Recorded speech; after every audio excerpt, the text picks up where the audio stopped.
नमस्कार दोस्तों, 85 तक चैनल में आप सबका स्वागत है। दोस्तों, पिछड़ा वर्ग के राष्ट्रीय अध्यक्ष माननीय विकास पटेल जी जो है हमारे साथ में हैं और इनसे हम बात करेंगे ये जो परिवर्तन यात्रा है किस प्रकार की यात्रा है। तो सबसे पहले हम परिवर्तन यात्रा क्या है इसके बारे में सर जी आप बताइए। ये परिवर्तन यात्रा राष्ट्रीय पिछड़ा वर्ग मोर्चा की परिवर्तन यात्रा है। ये 2 फरवरी से अमर शहीद जगदेव प्रसाद कुशवाहा के जन्मदिन से आजमगढ़ जनपद से शुरू हुई है। ये पूरे उत्तर प्रदेश में जाएगी और उत्तर प्रदेश के बाद उत्तर प्रदेश के बाहर पूरे देश भर में इसको ले जाने का प्लान है। सर, इसका उद्देश्य क्या है परिवर्तन यात्रा का? इसका उद्देश्य ये है कि जो पिछड़े वर्ग के लोग हैं उनकी आबादी देश में आधी से अधिक है।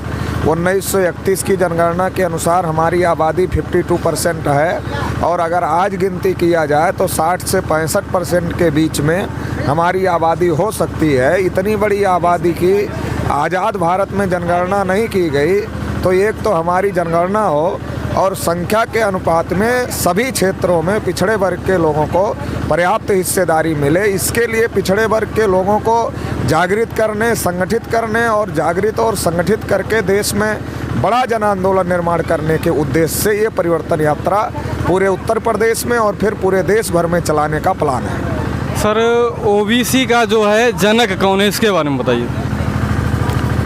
ओबीसी को जो ओबीसी है, ये जो शूद्रों में जो शेड्यूल कास्ट के लोग थे जिनको गांव के दक्षिण दिशा में बसाया गया, वो शेड्यूल कास्ट के लोग हैं। और बाकी जो बचे हुए शूद्र हैं जिनको सछूत शूद्र घोषित किया ब्राह्मणों ने, जो कि पिछड़े वर्ग के लोग हैं, उन्हें ओबीसी कहा जाता है। बाबा साहब डॉक्टर अम्बेडकर ने पिछड़े वर्ग के लोगों को अदर बैकवर्ड क्लास नाम दिया और ओबीसी नाम दिया। जी सर, जैसा कि देखा जाए तो बहुजन समाज में 1-2 नहीं, हमने खुद जो है बामसेफ के राष्ट्रीय अधिवेशन में सुना है कि बहुजन समाज के नाम से 6 लाख से अधिक संगठन है। लेकिन जिस समाज में 6 लाख से अधिक संगठन हो उस समाज के ऊपर आए दिन अत्याचार होते रहते हैं, इसका क्या कारण है?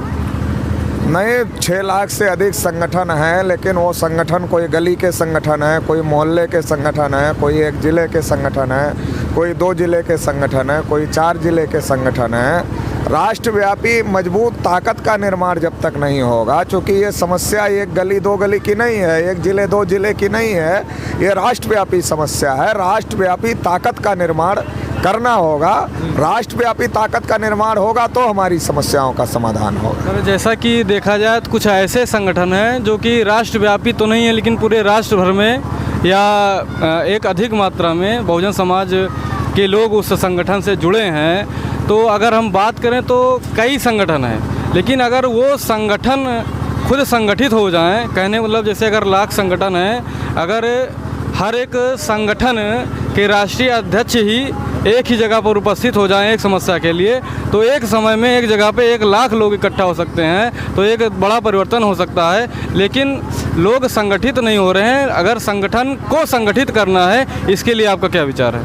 संगठन को संगठित करने के लिए बहुजन क्रांति मोर्चा नाम का एक मंच बनाया गया है, जिसमें ये कहा गया कि आप अपने राष्ट्रीय अध्यक्ष बने रहो, अपना झंडा डंडा एजेंडा रखो और जब समाज के हित के मुद्दे हो तो सारे लोग इकट्ठा हो जाओ। तो इसके आधार पर बड़े पैमाने पर जो लोग निस्वार्थ भाव से समाज का काम करना चाहते हैं, समाज की भलाई चाहते हैं, समाज को हक अधिकार मिले चाहते हैं, ऐसे तमाम संगठनों ने बहुजन क्रांति मोर्चा में शामिल होकर के लड़ाई लड़ी। और इसकी वजह से हम लोग कई बार भारत बंद किए बहुजन क्रांति मोर्चा के माध्यम से, तो उसमें लाखों संगठन शामिल हुए।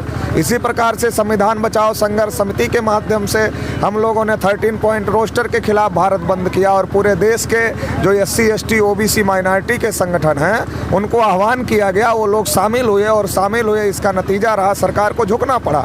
नहीं हो रहा ऐसा नहीं है, बड़े पैमाने पर हो रहा है।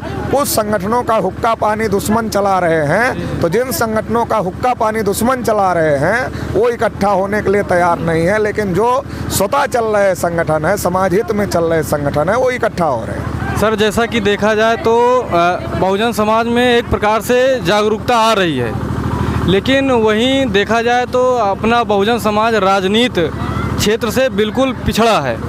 तो राजनीतिक एक तो जागरूकता भी आ रही है, ऊपर से राजनीति की तरफ से बहुत पिछड़ा है, तो इसके लिए जो है क्या करना चाहिए, क्या प्लान है?